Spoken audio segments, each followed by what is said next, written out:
Who is the lover? Allah. Who is Ar-Rahman? Allah. Who is Al-Mannan? La ilaha illallah, Muhammadur Rasulullah. Muhammad is the messenger, to Allah is our return. La ilaha illallah, Muhammadur Rasulullah. Muhammad is the messenger, to Allah is our return. A'udhu billahi minash shaitanir rajim. Bismillahir rahmanir rahim. Alhamdulillahi rabbil alamin. Wassalatu wassalam ala ashrafil mursalin. Sayyidina Muhammad sallallahu alaihi wasallam wa ala alihi wa ashabihi wasallam. Ashhadu an la ilaha illallah wahdahu la sharika la wa ashhadu anna Muhammadan abduhu wa rasuluhu. Allahumma salli ala sayyidina Muhammad wa ala alihi wa ashabihi wasallam. Amin. Àwa ìsọ̀rí lọ sọ́dọ̀ Ọlọ́run Ọba nípa èso ẹni ẹ̀kọ́ ẹni ìgbé abẹ̀rẹ̀ pẹ̀lú orúkọ Ọlọ́run Ọba kan ṣoṣo ọba olóore ọ̀fẹ́ ọba aládìpẹ̀lẹ̀ ẹ̀san rere ìkẹ́ Ọlọ́run àánú Ọlọ́run kó mọ́ bá òjíṣẹ́ ńlá Muhammad àwọn sàábì ànábì àwọn ará ilé ànábì àti gbogbo ẹni tó gba tọlọ́run Ọba lódodo àmín. Ará lọ́kùnrin àti lóbìnrin a kí yín káàbọ̀ sórí ètò yín tí ẹ ti máa ń gbádùn wa tá ń lára wa lọ́yẹ̀ nípa àtìtún àwùjọ ṣe pẹ̀lú ìlànà ẹ̀sìn Islam. Pẹ̀lú mi lónìí a ní Dr. Ibrahim Abubakar Eleke tí wọ́n jẹ́ convener fún Ashura Family and Welfare Foundation. Ashura Family Welfare Foundation. Akíyín káàbọ̀. Assalamu alaikum wa rahmatullah. Eléyìí ni ìgbésẹ̀ ẹlẹ́ẹ̀kẹta lórí kókó ọ̀rọ̀ tá à ń sọ nípa bí àwùjọ ṣe bàjẹ́ látàrí ipò bí ò tọ́jú ọmọ rẹ̀ kò sì fọ́mọ lẹ́kọ̀ọ́ tó yè nílànà tí Ọlọ́run gbé kalẹ̀ fún wa táàrí nínú Al-Qur'an. Eléyìí láti fi ṣe concluding part. Tá a bá ti wá rí pé àwọn ìṣòro tá a ní ní bá a ṣe analyze ẹ̀ níbi series alákọ̀ọ́kọ́ ẹlẹ́ẹ̀kejì ẹlẹ́ẹ̀kẹta ìkáwá solution ló kù. Ọ̀nà wo láwọn àgbà wá solution bí mo á gbégbà ni pé níwọ̀n bá sókè ẹ sọ ẹ̀tọ́ bàbá àti ìyá lórí ntọ́ ẹ kó ṣe lórí ọmọ ẹ sì sọ bọ́mọ ó sì gbọ́ ẹ̀kọ́ tí wọ́n ó fi wá wúlò fáwùjọ torí bẹ̀rẹ̀ lórí ànábì wa Adam pẹ̀lú ìyá ńlá wa Àwa ó ní bí wọ́n ṣe bẹ̀rẹ̀ tọ́lọ́run fi wá ṣe gbogbo wa ní creation tá a fi wà láyé báyìí irú ẹ̀sìn tó wù ká fọ́ọ̀lù sí lọ́dọ̀ tiwa ìlànà tí Islam gbé kalẹ̀ yìí òun lójú ọ̀nà tá a fi lè tún àwùjọ ṣe bó láti ṣe. A'udhu billahi minash shaitanir rajim. Bismillahir rahmanir rahim. Allahumma sallim ala sayyidina wa nabiyyina wa maulana Muhammadin Sallallahu wa ala alihi wa sahbihi wa man ma'ahum ila yawmiddin.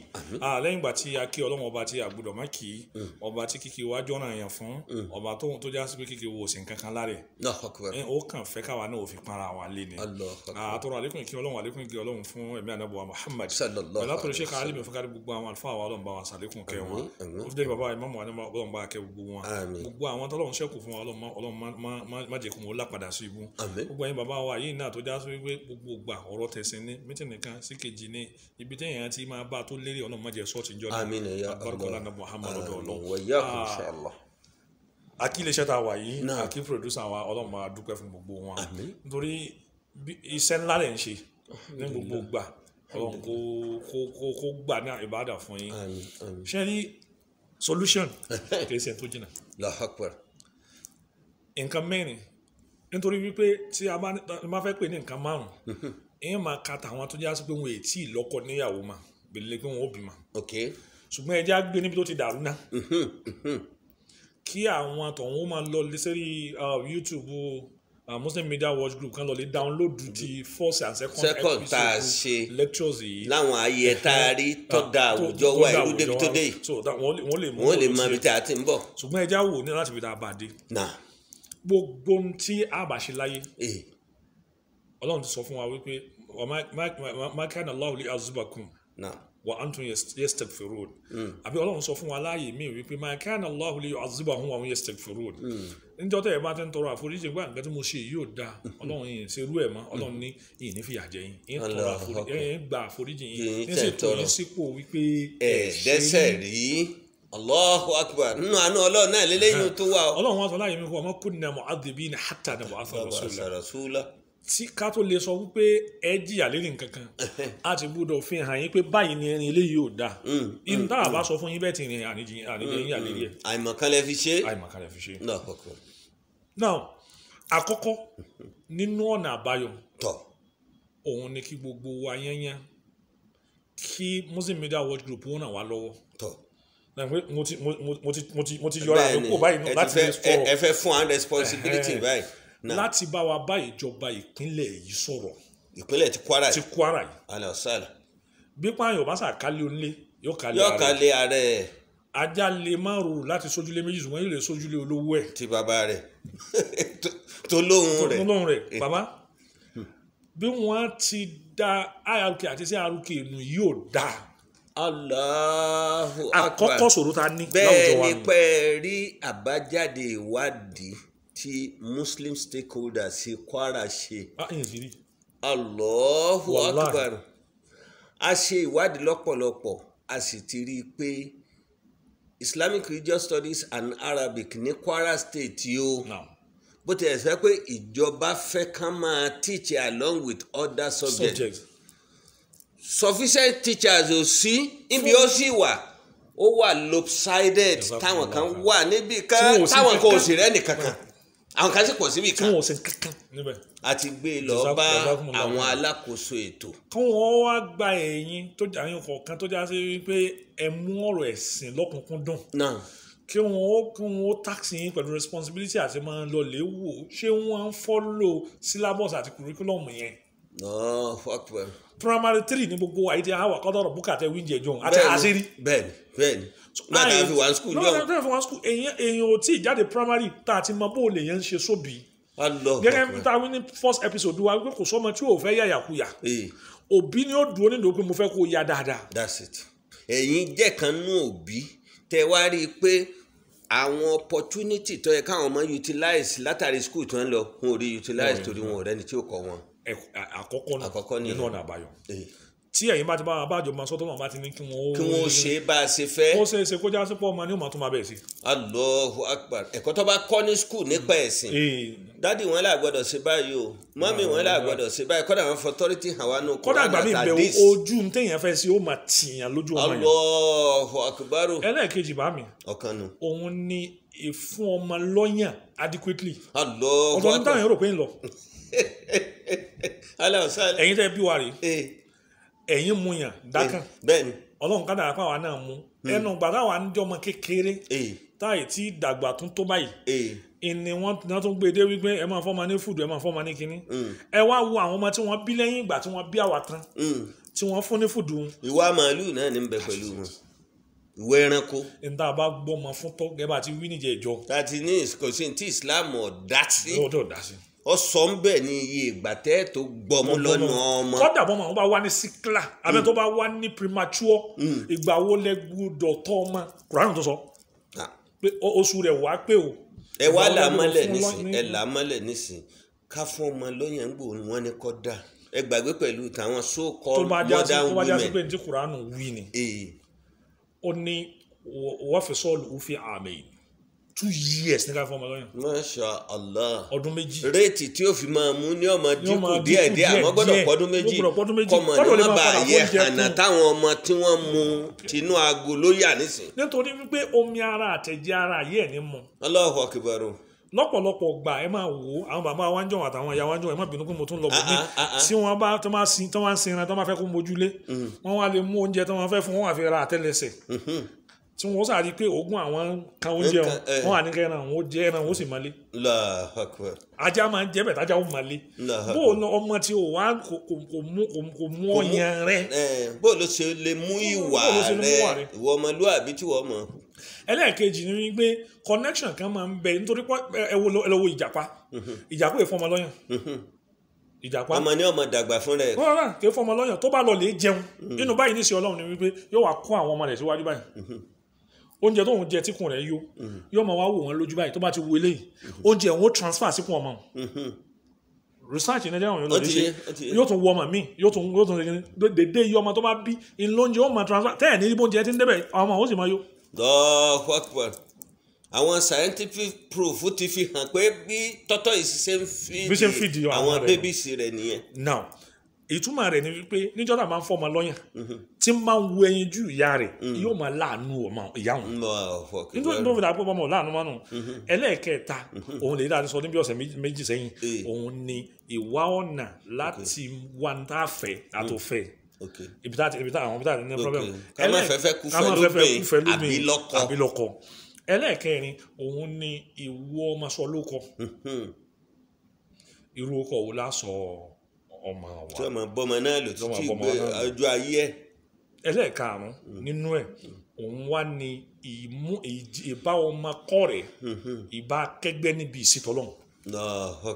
ìjọ tọ́lọ̀ ní kànáà Ibrahim mo lọ lè kọ́ Kaaba kọ̀ọ̀nà Ismail kọ̀ọ̀nà àfààfà tó bá lè sọ fún mi pé òun kànú àgbà nípa àwọn méjì lójú ọ̀run Ibrahim nìkan. bàbá lọ́lọ́run náà ó pe ọmọ rẹ̀ Ismail. òun á pe ọmọ pé wájú ká lọ yá lọ lè ṣe níjọ́ wọn àná ibẹ̀ yìí lẹ́jọ́ kó ibẹ̀ máa ń kúrọ́ ọmọ yẹn máa já mi báwọn bàbá bá ń lọ mọ́sálásí wọn ó kì í lápá nìṣó ni. bẹ́ẹ̀ni àbí ká ní ìfọ̀nsán wájú kó àwọn lè yọ ọrẹ́ tì yàn. a sì mọ bá àti rìn a sì mọ̀nà tá a gbà. tàbá sálámà tá a mọ bá a ṣe darí sí sáwíyà. èmi burú kékeré ń gbà wọn tí wọ́n bá jí mi pé kí n lọ sí mọ́sálásí lásùbà olùsẹ̀sẹ̀ bẹ̀rẹ̀ ìjọ kan bẹ̀ yìí máa sọ mo rò títí pé gẹ́gẹ́ bí ọmọ kékeré kọ́lọ̀ tiẹ̀ sì pa bàbá yìí jíjí tí mo jí mi lásìkò àti òní òun jiyàn sàdúrà òun jiyàn kírun. yàrá bẹ́ẹ̀ pé wà téèyàn ń gbádùn oorun jù wọ́n jiyàn. nísìn ó wá wà nínú tó jẹ́ kéèyàn ráyè gbé. Allahu Akbar ó ti dẹ̀kọ́ tọ́mọ yẹn la ẹ̀yin náà wà transfer rẹ̀ sáwọn ọmọ. tí bá máa kásùbà tí ń bá ń sọ̀rọ̀ lọ́wọ́ kọ̀ọ̀kan gbọ́rọ̀ ẹ̀jọ̀ ní tí ì kásùbà. Allahu Akbar torásìkò tó ń máa dùn lásùbà wa. bẹ́ẹ̀ni Ọlọ́run fẹ́ fi tẹsí ìgbàgbọ́ wa náà ni. Ọlọ́run wa nígbà tó Ọlọ́run wà á yin anabi Ibrahim wọn ni wà á yẹ fọ Ibrahim al-qawa'ida min al-bayt wa Ismail. Allahu Akbar. Ọlọ́run sọ pé ìran ma ó dà mo gba tiẹ̀ náà pọ̀ lọ́pọ̀lọpọ̀ gbà ẹja béèrè irú iṣẹ́ wo là ń ṣe ǹjẹ́ àwọn ọmọ wa lè bá wa lẹ́nu sẹ́wọ̀n kún wọn ọ̀pọ̀lọpọ̀ ọmọ tẹ́lẹ̀ tó ya sẹ́wọ́ lónìí ó mọ dédé àlè tí ìyá rẹ̀ nínà. Allahu Akbar. tí bàbá rẹ̀ bá sì bí wọn òbí fún ẹ láyà rẹ̀ dákó sàn gangan. ìyá ni ò fi parere lélẹ̀ bàbá ni ò fi parere lélẹ̀ ẹlẹ́fẹ́ tọ́mọ ẹ̀yin gan ò níwà tó dáa fúnra ara yín. ìwọ bàbá ló ń sọ fọmọ wípé sọ fún ajá ẹ kó gba ọ̀nà ìyẹn wọ ilé ìwọ yìí ló ń sásà fúlàní sáwí sàfúlàní sí mọ̀lẹ́sí láyé láwọ́ ló ń ṣe lọ́wọ́ ń sáwí àlèrẹ́sìn wọlé ó sì ń fọwọ́ ṣe ẹgbẹ̀ǹkùlé wọlé ara rẹ lọ ń tàjẹ́ sẹ́sìkì fárùnù ọmọ àyàn tó bá rí tí gbogbo ọmọ tí ọmọ bá fi lè kọ́ láàrin ọdún 4 sọdún 7 yóò tẹ́kẹ̀ ẹni tó bá fẹ́ sọ fún pé nǹkan òun ò dáa ní bàbá ńlá sẹ kéèyàn tó lè change impression rẹ nípa nǹkan o ìyẹn bá bàbá yẹn ti mọ tí tí ń ṣe ó dá gẹ́gẹ́ bí àpẹẹrẹ ẹnìkan bí manager òní wọn wá ń sọ fún mi ọ̀yẹ́ òní àwọn ń tún sọ wọn gbà tí èyí ṣe mùsùlùmí lọ́pọ̀lọpọ̀ gbà ẹni ó fọ́ lójú àyíbájá àkóso fáwo. bẹ́ẹ̀ni torí kò rí náà tẹ́lẹ̀ nítorí ẹ̀jú àwo lọ́ ti fọ́ lára ẹ̀. bẹ́ẹ̀ni kí ló ṣe ó bímọ níjọ́ tí ó sọ ọmọ ní súná ó wá tọwọ́ bọ tí ó wá kà sọmọ lẹ́nu. ó gbúdọ̀ yọ máa lé o bóun ti mutí ni o máa mú. Subhanallah. ṣe bóun ti ẹ̀ sọnù gbogbo ẹni tóun náà mutí tọ́ máa máa gbé bàbá àwọn fọtí lu sẹ́ bóun lẹ́sìn fẹ́ kọ́ máa wọ́n. bọ́mọ bá mu gbó kò sí láì fi ń bẹ́ẹ̀. Ọlọ́run fi ní ká mójútó ra wa. ẹlẹ́ẹ̀kẹta nínú ẹ̀ òun ni wípé mo sọ fún wa níjẹ̀ ìjọ wípé níta bá ti ní ní àní ní ni ntọ́nà ọba ti ní fún wa kò ní fún wa ni ntí ọba fún wa yóò fún wa bó ti wù ká lẹ̀ tó. ẹ jẹ́ kí òbí méjèèjì kẹ́nìkan sacrifice jéèyàn títí ẹ̀ fọ́mọ nínú ẹ̀yìn méjì. fún àpẹẹrẹ tí bàbá bá ń ṣiṣẹ́ ìjọba tí ìyá náà ń ṣiṣẹ́ ìjọba tí ìyá wọn máa ń pa business kí bàbá àti ìyàwó jọ da owó pọ̀ kí bàbá ó kó owó fún kó pọ́ǹpù owó fún kó máa fi ṣe business èrè tí ń bá ń jáde ìwọ ni ó máa wá jáde láàárọ̀ nígbà tó wù ọ́ kó o fi lè mójútó àwọn ọmọ kó o sì lè tètè ti ṣọ́ọ̀bù láti wá mójútó àwọn ọmọ lọ́pọ̀lọpọ̀ ààyè bàbá lọ tiẹ̀ ìyá lọ tiẹ̀ ọmọ jí ó bówó lábẹ́lẹ́ lórí tébù gbogbo ń tọ́mọ̀ wọn bá ń ṣe wọn ò mọ́ ọ̀nà àbáyọ mìíràn inú ọ̀nà àbáyọ òun ni àdúà fáwọn ọmọ Ànábì Ibrahim ṣáájú kó tó bímọ ní tẹ́sán àdúà fa Rabbana hab lana min azwajina وذرياتنا قرة أعين Ọlọ́run وجعلنا للمتقين àtìyàwó àtọmọ má jẹ́ ń fẹ́ rí ibú ìtumọ̀ rẹ̀ nu. Allahu Akbar. Kó tó níyàwó ní ti ń ṣe ládùúà. Ìgbà tó tún wá bí ọmọ tán sọ́mà mi rè àti ìjọ ńlọmọ sáyẹn mọ́bìnrin bàbá fún mi sọ́kàn yìí wọ́n á ní Rabbana waj'alna muslimayni laka wa min dhurriyyatina ummatan muslimatan laka. Èyí tí o ti bí gan tó ṣàdúrà fún wa wọ́n ní wa arina manasikana wa tub alayna innaka anta tawwabur rahim. Ọlọ́run o waj'alna muslimayni laka. Ẹ wo àtẹ̀mí irú àdúrà tá a máa ṣe Ọlọ́run ti fi lé wa lẹ́nu. ó ti fi lé wa lọ́wọ́ tó à ní sèríbú. Ọlọ́run. Bàbá ẹnì kan bínú yín ní sèkínú rẹ̀ ọmọdún kọ́mọ dúpẹ́ fọlọ́n kó mo bí ẹgbàgbé owó ẹgbẹ́ ọ̀rọ̀ owó sẹ́gbẹ́ kan èèyàn lè má lówó kó jéèyàn èèyàn lè lówó kó má jéèyàn nítorí ìyàtọ̀ ń bẹ láàrin kéèyàn lálùbáríkà àti kó sàǹfààní pẹ̀lú àlùbáríkà. dídá tó dáa kó o fi wúlò faraàlú àtàwọn èèyàn lágbàáyé. ẹ wo wàhálà tẹ̀ ń ṣe ìyàtọ̀ sí pé bóyá ẹ̀rọ Ọlọ́run ṣe sponsor program èló lẹ̀ ń gbà. as a pensioner. pensioner ti jọba tó nù sẹ lérí eléyìí lè mi sọ. rárá kò sówó bẹ àwa la tún dá pensioner nǹkan kọ́dà bó wọ̀ fún yín ó yẹ nítorí yẹ kí yóò sùn wọn sí ni. àní eléyìí táwọn tó bá ń ṣe tọ́lọ́run yìí ọ̀pọ̀lọpọ̀ àtàkì lẹ́tọ̀ máa ń lọ́dọ̀ àwọn yẹn. wọ́n àwọn pọ̀ dáhùn kí ni wọ́n mọ̀ náà dáhùn kí ni kan dáhùn kí ni kan. sẹ́yìn ó wà wo bẹ̀. tó bá ti wo bẹ̀ pẹ́rẹ́ ọba tí ara ẹ̀ jẹ́. tọrọ torí tí wọ́n máa ṣe ọba tó ń ṣe fún rí ọ wọn ò sì lè lé oúnjẹ àfikọ́ba àwọn bá sọ pé ètò ètò. ayé wa ní wàhálà yẹn pọ̀ bẹ́ẹ̀ ni n tẹ́mi máa sọ fáwọn èèyàn ni wípé ẹni tó múra kankan tí ń ṣe wá sí wàhálà wọn ti pọ̀ náà nù. ara ẹni tó múra kankan tí ń ṣe wá sí ṣé bò bá ń wọ náà lọ ṣé wọ́n fà tẹ̀lé ọ ni. sọ ẹlẹ jẹ àjọ di àmì tún di kìí ṣe jájọ pín fa. Ànábì Ibrahim ṣàdúrà fọmọ ẹ problem tá a ní lónìí ni wípé a ṣàdúrà fáwọn ọmọ mọ́. Allahu Akbar. àwọn bàbá wa ń jọ̀hún ṣe bẹ́yìn rèé ẹ̀yin náà mo lè máa fi ṣẹlẹ̀ rí lásùn bá àwọn kan bẹ̀rẹ̀ àdúrà wọn ní musabi atula aṣèrè ẹ̀rìn náà ká kúlẹ̀ ọ̀ṣọ́ fọlákì robin nasi méje kìnìkan méje ọbì ajílẹ̀ wà ajílẹ̀ kìnìkan méje ẹ̀ka gbogbo ẹ̀ bó o lọ mọ gẹ́gẹ́ fúnra ara rẹ̀ bó o sì tájú òsè ní sá fún. ẹ̀rẹ́ mi létí gbogbo ọjọ́ Jímọ̀ ń gbà tí àwọn àgbàlagbà ń bẹ tó bá fi lọ bọ́ síjọ́ ilé data sí skul aago méjì wọn kírun ní Jímọ̀ àáfàá kan ń bẹ tí ò gbọ́dọ̀ mọ́ gbà wá ọ̀dọ̀ dádì mi kọjá ń dé báyìí láago méjì láàbọ̀ báyìí dé yóò pé má bọ̀ ń fi eékún mi méjèèjì kúnlẹ̀ níwájú ẹ̀ bàbá wa fọ ọ lé mi lórí báyìí yóò máa ṣe àdúrà náà lọ bíi 10 minutes every Friday tó bọ́ sásìkò ìgbà tá a wà nísìnyí tá a lọ school bàbá ọ wálé bọ́ bá ti ṣèyí tán à ń lọ wẹ̀nu èmi àti aláàjì ó di mọ́ṣáláṣí Jímọ̀ láti mọ́ṣáláṣí Jímọ̀ àgbàbẹ̀ lọ sáwíà ní sáwíà bàbá parí láàtò kí á sì láàmú wa darí lọlé aago kan láti kú òǹlé o àwọlé 4:30 àbí 5. ìbéèrè tó wá nítumọ̀ rí bàbá tó ṣàdúrà fún yín èyí lèmi fẹ́ béèrè lọ́wọ́ yín ní bàbá lórí ọ̀tẹ̀ sọ náà ní máa rìn bá ní òpé mi kẹ́kẹ́ padà wá di wọn tó ìbéèrè ọ̀hún ni wípé ṣé bàbá ti ń ṣàdúrà ńjọ́ náà ń ṣe lọ́fẹ̀ẹ́. kò ṣe lọ́fẹ̀ẹ́ torí tí n bá ti ń lọ aláàjì tèmi kọ́lọ̀ ń kọ́ bá ń ṣàlékún kẹ́ fún wọn àti bàbá àti ìyá àti tẹnìkọ̀ọ̀kan wa náà wọ́n fún bàbá lówó. ìmélòó ní ń sànà ìjẹyàn ọmọ nísìnyí. Allahu Akbar. lẹ́yìn gbé sùkì ní tí ń kàn kọ́ mu ọmọ rẹ gangan ṣe wọ́n fẹnu ṣàdúrà fún so tó wá sọ àwọn èèyàn àwọn ẹni Ọlọ́run pé ẹ bá ṣàdúrà fún alùbákàrẹ là wá ń jẹ nísìnyí. that is it ṣé yẹn máa ṣe ní máa ṣe ni inú tó lè mú ọmọ jẹ́ èèyàn láyé tọ́pọ̀lọpọ̀ àwọn èèyàn kíyèsí òun ní ìtún ayé ọmọ ọlọ́mọ ṣe papọ̀ mọ́ ọmọ tiẹ̀ kò sí ẹni tí ìjẹ́ èèyàn ọmọ rẹ lè tó jẹ. ẹ ṣe púpọ̀ ẹ wá jẹ́ kí n lọ síbi kan nísìn gbogbo wàhálà tó bá wà yìí ọlá ìtìjọba náà mọ níwọ̀n ń bẹ àfọ́fà àtàwa òbí ló kó wàhálà poor parenting bá wa láàfin jìyà rẹ̀ ọ̀nà wo lẹ́rù páwọn ìjọba lè gbà dá sí ọ̀rọ̀ yìí táwọn náà lè ṣàtúnṣe. ó dẹ̀ jẹ́ ń gbéṣẹ́ mi fún Muslim Media Watch Group. gbogbo product táwọn èèyàn ṣe yìí fẹ́ dákọ̀ kó má dàgbà tí èèyàn bá product kan jẹ́. gbogbo oníranran spaghetti tá à ń jẹ ẹgbẹ́ yìí dákọ̀ company báwọn. gbogbo oníranran ẹlẹ́ni dòdò tá a mọ̀ sí mineral tá a mọ̀.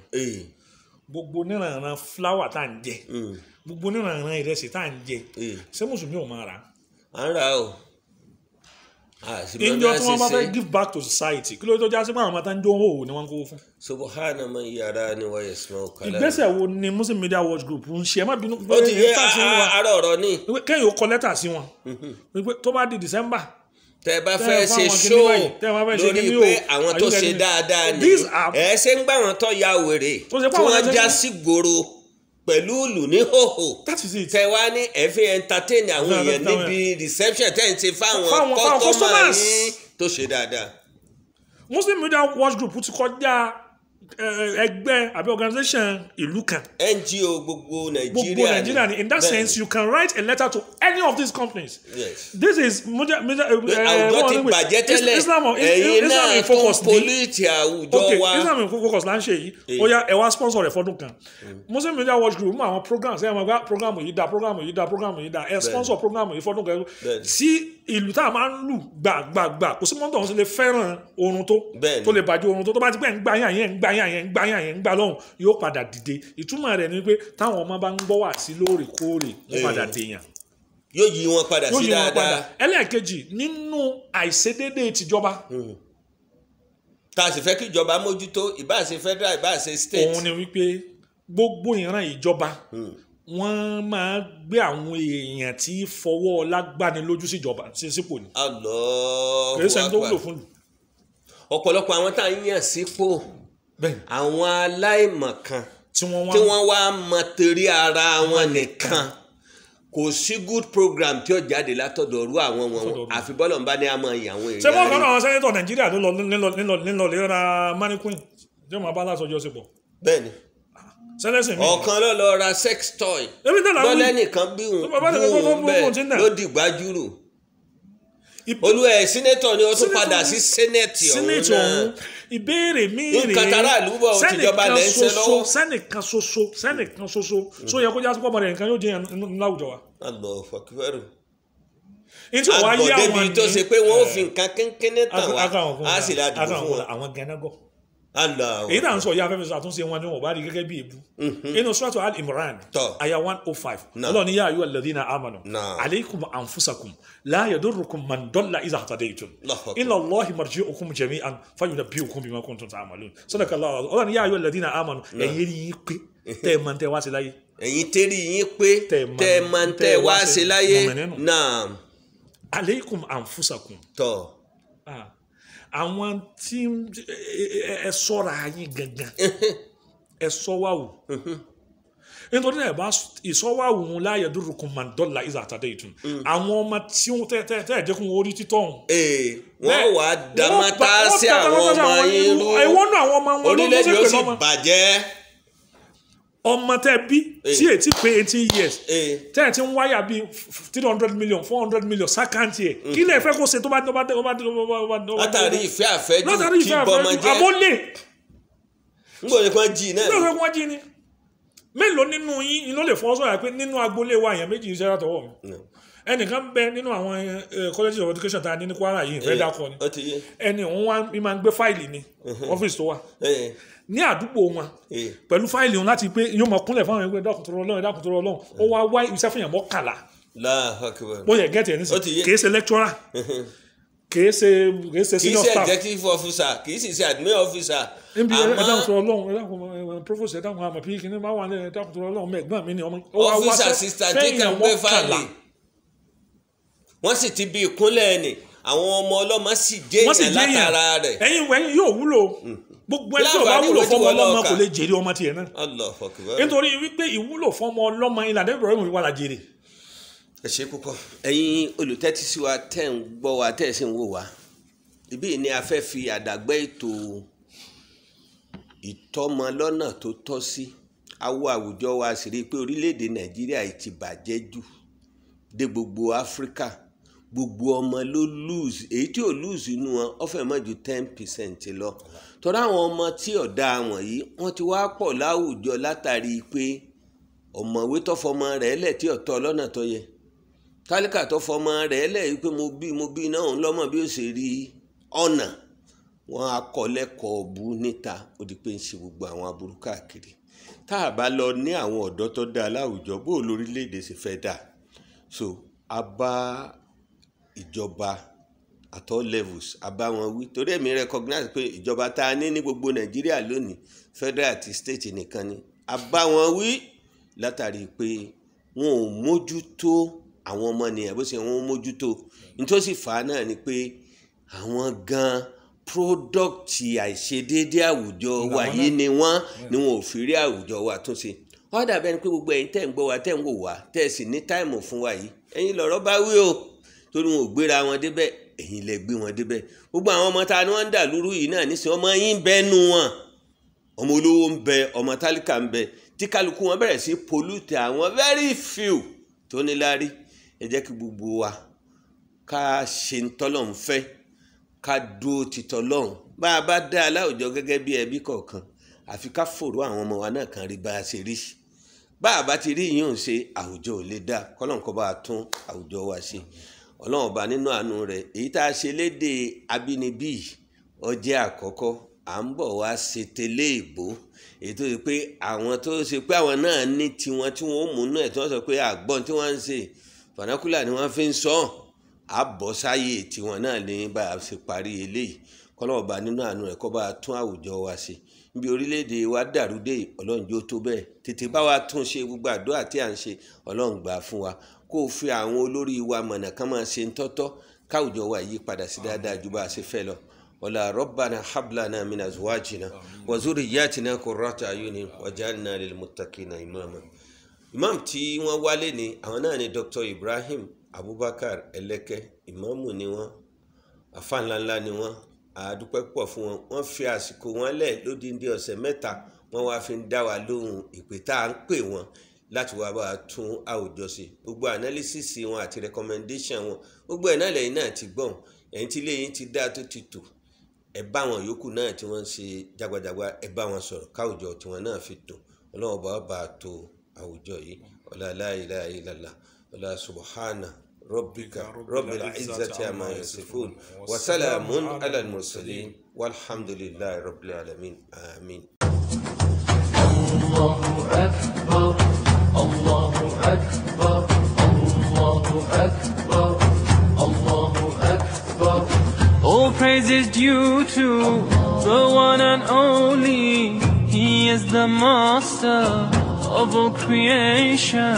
All praise is due to the one and only. He is the master of all creation.